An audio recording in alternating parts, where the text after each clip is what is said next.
नाशाय निर्गुणाय गुणात्मने समस्त जगताधारा मूर्तये ब्रह्मणे नमः। सर्वेभ्यो नमो नमः। हिंदी में ही बात करता हूँ और समय बहुत कम मिला है मुझे, ज़्यादा नहीं, संक्षिप्त में अपना बात रखूंगा।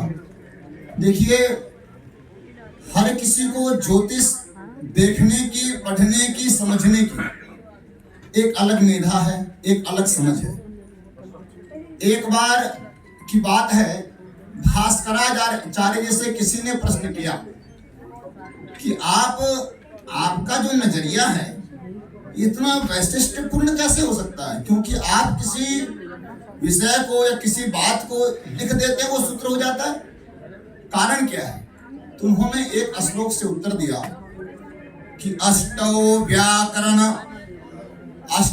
व्याकरणानि षट् भिषजाम् व्याचष्टता संहिता षट् तर्कान् गणितानि पंच चतुरो वेदानधीते स्मयः रत्नानि तृतीयं द्वयं च बुबुधे मीमांसयोरन्तरे तद ब्रह्मैकमगाध बोध महिमा स्वस्या कविर भास्कर।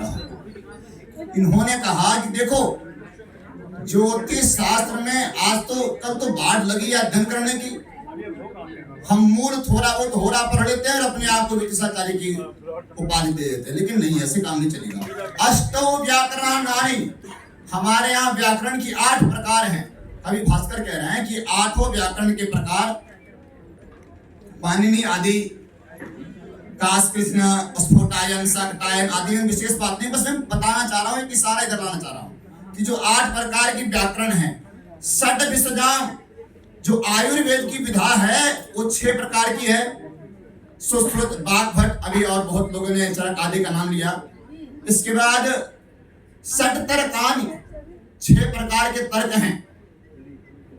जो नेट आदि की तैयारी करते हैं उनको पता होगा कि तर्क भाषा, तर्क संग्रह आदि, इनका ज्ञान। इसके बाद षट् तर्कान् गणितानि पंच, 1 प्रकार गणित नहीं, 5 प्रकार गणित का अध्ययन हमको करना चाहिए।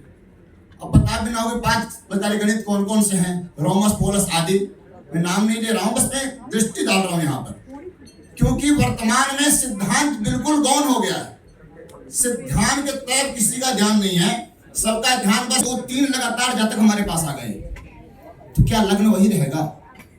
हाँ, हम मानते हैं कि नौमांस चेंज हो जाएगा, नौमांस बदल जाएगा, लेकिन जब प्रश्न मार्ग की ओर हम जाएंगे तो वह कहता है कि आप पूर्व दिशा को मेष मानिए, पूर्व से अग्नि में आइए वृषभ और मिथुन मानिए, फिर कर्क मानिए दक्षिण में, उसके जस्ट इस तरफ आइएगा आप नैऋत्य में तो सिंह और कन्या। इसी प्रकार से आप 12 राशि को यहाँ स्थापित करिए। उसके बाद ये आरूढ़ लग्न निकल गई, क्योंकि किसी भी जातक की कुंडली देखने के लिए सबसे पहले हम आरूढ़ लग्न निकालेंगे। अब ये क्या है कि व्यक्ति आकर जहां बैठता है वह उसकी, जैसे मान लीजिए कोई व्यक्ति आया हमारे दक्षिण में बैठ गया, दक्षिण में जब व्यक्ति बैठेगा तो कौन सी लग्न हो जाएगी? मेष, वृष, मिथुन और कर्क। दक्षिण में कर्क राशि है, वो व्यक्ति का कर्क लग्न वहां पे आरूढ़ में ले लेंगे। आरूढ़ का मतलब क्या होता है? मतलब हम उसको आरूढ़ करके आए, जैसे वृषभ आरूढ़, भगवान वृष पे आरूढ़ है, मतलब वो व्यक्ति जो हमारे पास आया वो कौन सा लग्न लेकर के आया है। लेकिन चलिए, आप एक जगह स्थित, ज्योतिषी स्थित है अपने स्थान पे, सामने वाला जातक एक ऑफिस मान लीजिए है, तो हमेशा तो एक ही स्थान में बैठेगा।